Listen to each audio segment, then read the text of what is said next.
Varicose వ్యాధితో బాధపడుతున్నారంట. తక్కువ ఖర్చుతో ట్రీట్మెంట్ కావాలి అనుకుంటే ఎవిస్ హాస్పిటల్ని సంప్రదించండి.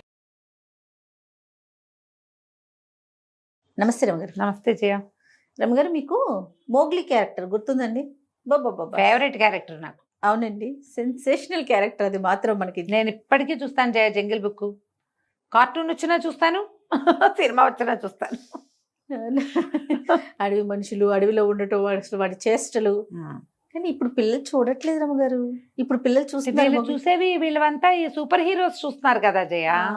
ఇప్పుడు పిల్లలంతా కత్తులు, కటార్లు, ఏవో రకరకాల ఆయుధాలు, వాడికి నుంచి అక్కడికి ఎగిరి వెళ్ళిపోవడం, ఐరన్ మ్యాన్, సూపర్ మ్యాన్, ఇంకేదో మ్యాన్ చూస్తున్నారు. ఏమో మరి ఇప్పటి పిల్లలంటే మేము మొగలి గిగిలి చూస్తాము. అదేంటి టామ్ అండ్ జెర్రీ కూడా చూస్తాను నేను. టామ్ అండ్ జెర్రీ నేను కూడా చూస్తాను. చిన్నప్పుడు చూసేవాళ్ళం, ఇప్పుడు కూడా ఇంట్రెస్టింగ్ గానే ఉంటాయి అవి. అంటే ఎవర్ గ్రీన్.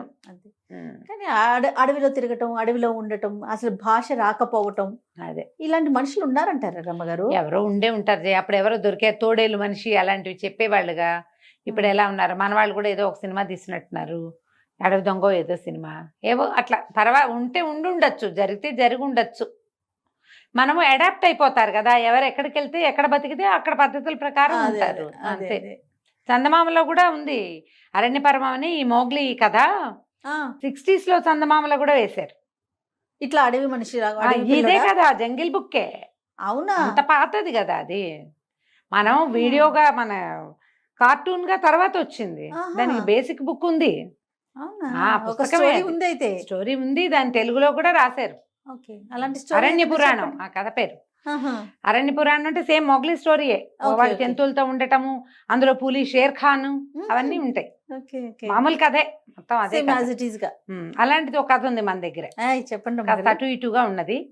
ఒక రాజ్యం ఉండేదట. ఆ రాజ్యం అంతా అరణ్యాలుగా, ఎక్కువగా చెట్లు, అడవులు, మధ్యలో చిన్న చిన్న కుగ్రామాలు అలా ఉండేది. అలాంటి ఒక కుగ్రామంలో భార్యాభర్త ఉండేవాళ్ళు. చాలా కాలం వాళ్ళకి పిల్లలు పుట్ల.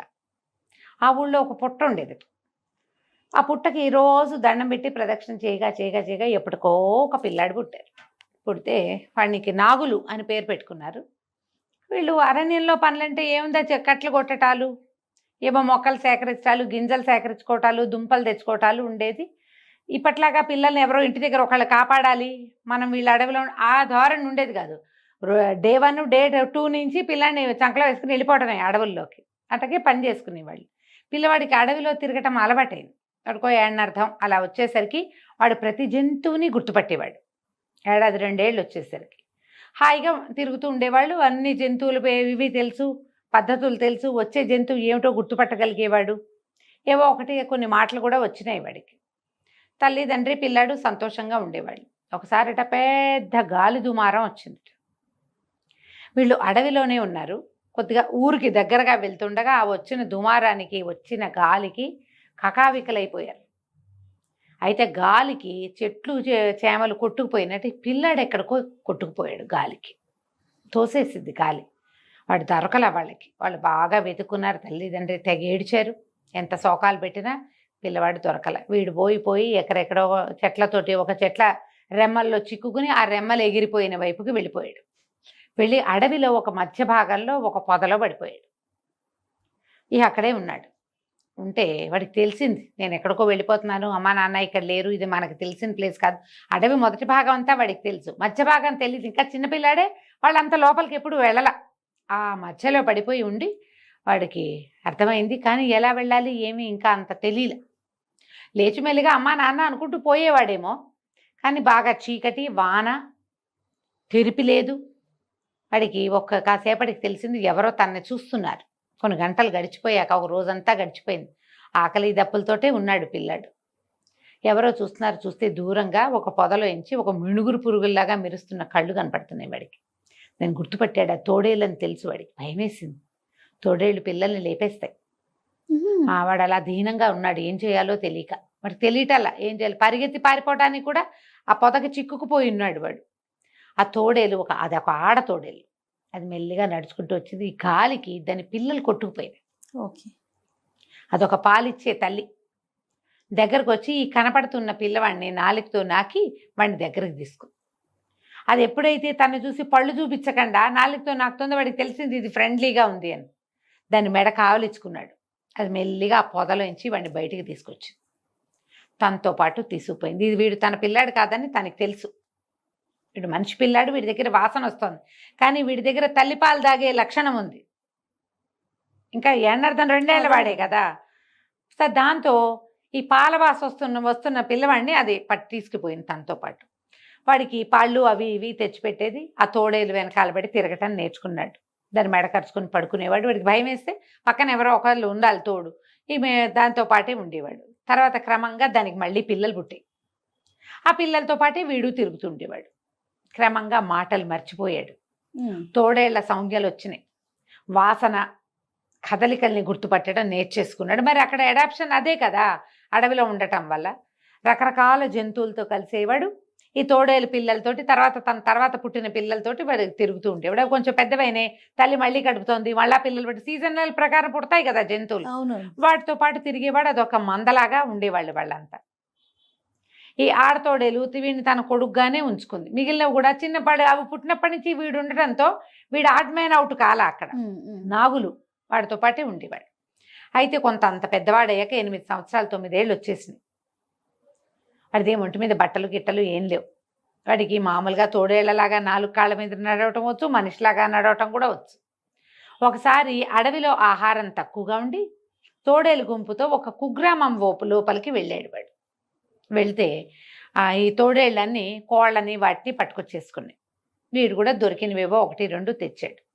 కానీ మనుషుల్ని, బట్టల్ని, లోపలున్న సామాన్లు, గిన్నెలు, కొంతమంది మనుషులు ఒక రచ్చబండ దగ్గర కూర్చొని మాట్లాడుకుంటున్న మాటలు వినేసరికి వాడికి లీలగా తన ప్రపంచం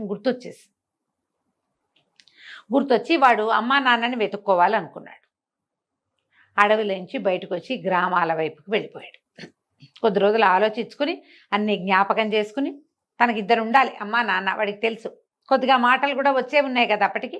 మెల్లిగా ఒకటి కూడబలుకుంటూ ఈ గ్రామానికి 3-4 సార్లు వచ్చి కొన్ని మాటలు తెలుసుకుని ఒక కుగ్రామం లోపలికి వెళ్ళాడు. ఒక భార్య భర్త వాకిట్లో కూర్చుని ఉన్నారు. వాళ్ళని మీరేనా మా అమ్మా నాన్న అని అడిగాడు. అడగగానే వాళ్ళకి ముందు షాక్ అయిపోయారు. తర్వాత చూస్తే ఈ అడవిలో ఉండి గట్టిగా దుక్కలా ఉన్న పిల్లాడు, బలంగా ఉన్నాడు. వాడు 8-9 ఏళ్ళు ఉన్నాయి, గైరుగా కనపడుతున్నాడు. వీడిని వాడేసుకోవచ్చు. వాళ్ళు ఏం చేశారు, అవును ఆయన మేమే మీ అమ్మ నాన్న అని చెప్పి వాడిని లోపల తీసుకున్నారు. తీసుకెళ్ళారు. మర్నాడు పొద్దు నుంచి వాడిని పొలం పనిలో పెట్టారు. మనమే పని చేసుకోవాలి, మన పనులు మనమే చేసుకోవాలి, మనం పేదవాళ్ళం, మనకేం లేదు, ఈ పొలంలో గుప్పులు తవ్వాలి, పొలం దున్నాలి, పంట వేసుకుంటే మనకు పంట వస్తుంది అని చెప్పి ఒక గంజి ఇచ్చారు. ఇప్పుడు చిన్నప్పుడు ఇంత తాగినట్టుంది, వాడికి తెలీదు. రెడీగా ఆహారం చూసేసరికి వాడికి సంతోషం వచ్చింది. అడవిలో ఎంత వేటాడాలి, ఎన్ని చెట్లు ఎక్కాలి, అక్కడికి వాడు పళ్ళు అవి కోసుకుని తినేవాడు. ఈ ఆహారం వీళ్ళతో ఉండాలంటే ఇదే తినాలి. వీడు గంజి తాగాడు. 2 సార్లు ఏమో గంజి ఇచ్చారు, తాగాడు. సాయంకాలం ఇంటికి వచ్చాడు. ఇంటికి వస్తే వీడికి ఆహారం వేరే వాసన వస్తున్నది ఏదో తెలుస్తోంది. వీడిని ఒక గదిలో పడుకోమన్నారు. బయట ఉన్న ఒక పంచలో ఇక్కడ పడుకోమన్నారు. వాడు బయట కూర్చున్నాడు. వాడికి వెంటనే నిద్ర రాలా. అడవిలో ఎక్కడి నుంచో తోడేలు అరుపు వినపడుతుంటే లేచి కూర్చున్నాడు. తీరా చూస్తే వాళ్ళిద్దరూ కబుర్లు చెప్పుకుంటూ అన్నం తింటున్నారు. వాళ్ళు కూరలు కలుపుకుని తింటున్నారు. తను తాగింది వేరు, వీళ్ళు తినేది వేరు. ఆవిడేమంటోంది, ఆడ మనిషి అంటోంది, దుక్కలా ఉన్నాడు కుర్రాడు, శుభ్రంగా వాడేసుకోవచ్చు వీడిని, ఏముంది మన బిడ్డే అంటే చాలు, వాడికి ఇంకేం చేయక్కర్లే, మనతో పాటు ఉంచుకుంటే హాయిగా పనిచేస్తాడు, గంజితో సరిపోతుంది. వాడు ఎట్టాగో అడవిలో ఉన్నవాడు, వాడికి ఏం కావాలి, పళ్ళు కాయ అవి కోసుకుని తినేస్తాడు, ఏవో దుంపలు ఏరుకుని తినేస్తాడు, వాడికి అలవాటేగా. ఓ చెంబడి గంజి పోస్తే చాలు, అన్నం వాచేసి గంజి వాడిపోస్తే అన్నం మనం తినే అనగానే వాడికి తెలిసిపోయింది, అమ్మో వీళ్ళు నన్ను మోసం చేస్తున్నారు. అక్కడి నుంచి బయటికి వెళ్ళిపోయాడు. ఇంకో గ్రామానికి వెళ్ళాడు. వీడు ఇంకో గ్రామానికి వెళ్తే ఓ భార్య భర్త కూర్చుని కనపడ్డారు. వాళ్ళు కొంచెం పెద్దవాళ్ళు, ఒక 50 ఏళ్ళు అలా ఉంటాయి, కాస్త పెద్దవాళ్ళు. పిల్లలు పెద్దవాళ్ళు అయ్యి ఫ్యామిలీని వదిలిపెట్టి వెళ్ళిపోయారు. ఇప్పుడు పిల్లలంతా కలిసి ఉండే ఇళ్ళు ఏం కావు అవన్నీ, ఇద్దరిద్దరు మనుషులే ఉన్నారు, ఆడా మగ. వీడు మీరేనా మా అమ్మ నాన్న అని అడిగాడు. అడిగేసరికి వాళ్ళకి తెలిసింది వీడికి ఏదో వచ్చింది ప్రాబ్లం అని. సరే బాగా కనుక్కున్నారు. కనుక్కుంటే వీడు అడవిలో నుంచి వచ్చాడని తెలుసుకుని వాడిని ఇంట్లో ఉంచుకున్నారు. ఇంట్లో ఉంచుకుని మెల్లిగా చిన్న పనులు చేయించడం మొదలుపెట్టారు. అన్ని పనులే. 2 రోజులు 3 రోజులకి వీడికి తెలిసింది వీళ్ళు కూడా నన్ను పని చేయిస్తున్నారు, వాళ్ళు వేరే పదార్థాలు తింటున్నారు కానీ నాకు అవి పెట్టట్లేదు. అయితే మీరు మా అమ్మ నాన్న కాదు, నేను వెళ్ళిపోతానన్నాడు. కానీ మొదటివాడు అంత గట్టివాడు కాదు, వీడు బాగా గట్టివాడు. వీడు ఈ కుర్రాన్ని 2 దెబ్బలేసి, నేను ఆగుల్ని ఎక్కడికి వెళ్తావు, పని చేస్తానని ఒప్పుకుంటే కానీ గదిలోంచి బయటికి రానివ్వనని చెప్పి ఓ గదిలో వేసి తలపేసేసాడు. వీడు అర్ధరాత్రి దాకా కూర్చున్నాడు, ఏం చేయాలో తెలియక. అర్ధరాత్రి వాడికి తోడేలు అరుపు వినపడింది. దూరంగా ఉన్న వినిపిస్తుందిగా వాడికి. వాడేమనుకున్నాడు, ఓహో ఇదే కరెక్ట్ అని ఇక తోడేలాగా అరవడం మొదలుపెట్టాడు. ఈ ఇంట్లో వాళ్ళు హడిలిపోయారు. వీడు అరుపులకి నాకు హెల్ప్ చేయండి అని అరుస్తున్నాడు. వాడు ఎలా అరుస్తున్నాడు వీళ్ళకేం తెలుసు, తోడేలు అరిపే తెలుసు. అడవిలోంచి ఎన్ని తోడేళ్ళు వచ్చి వాకిట నుంచున్నాయి. హడలు పుట్టింది. తోడేలంటే మామూలుదే అది. గబగబా తలుపు తీశారు. బాబు వెళ్ళిపో అని. వీడు వాళ్ళ దగ్గర నుంచి బయటకు వచ్చేసాడు. సో మనుషులు మోసం చేస్తారు, మాయగా ఉంటారు. ఒక తోడేలు వాడి దగ్గర తీసింది, మిగిలిన తోడేళ్ళన్నీ కలుపుకున్నాయి. మనుషులు మాత్రం అట్లా లేరు. పోనీ ఎవరో అనుకో, పోన్లే పిల్లాడని చేరదీసి మామూలుగా ఉంచుకోవచ్చు కదా, తమతో పాటు ఉంచుకోరు, వాళ్ళని వాడేయాలని చూస్తారు. వాడు మెల్లిగా ఆ ఊరు ఈ ఊరు తిరగటం మొదలుపెట్టాడు.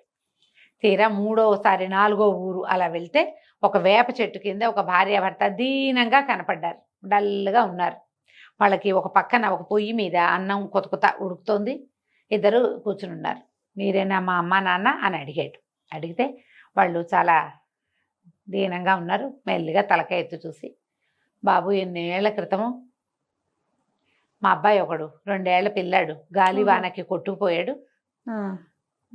పిల్లాడు ఏమైపోయాడో తెలీదు. కాస్త అటు ఇటుగా నీ వయసే ఉండొచ్చు ఇప్పుడు. కాస్త మొహం కూడా అలాగే కనపడుతుంది. అవునో కాదో తెలీదు. మాతో ఉండన్నాడు. వీడికి ఏం డౌటు, ఇప్పుడు 2 సార్లు గమనించాడు. తోడేలు తెలివితేటలు, మనిషి తెలివితేటలు వాడకుండా తోడేలు తెలివితేటలు వాడుతున్నాడు. అయితే ఏమన్నారు వాళ్ళు, అన్నం తింటావా అని అడిగారు. ఏమన్నా తిన్నావా, అన్నం తింటానన్నాడు. తింటానంటే ఆవిడ ఏం చేస్తుంది, ఆ కుండ తీసుకొచ్చి 3 ఆకులు వేసి 3 బోర్లు ఇచ్చింది. ఏవో కూర తెచ్చి వేశారు. వీటికి కూడా కూర వేశారు. వాడు వీళ్ళ ఆకుల్లోది వాసన చూస్తున్నాడు. వాళ్ళు కూడా అదే తిన్నారు. సరే తిన్నారు. అన్నం తిన్నాక లోపల తీసుకెళ్ళారు. ఏదో ఒక మంచం ఉంది, ఆ మంచం మీద పడుకున్నాడు.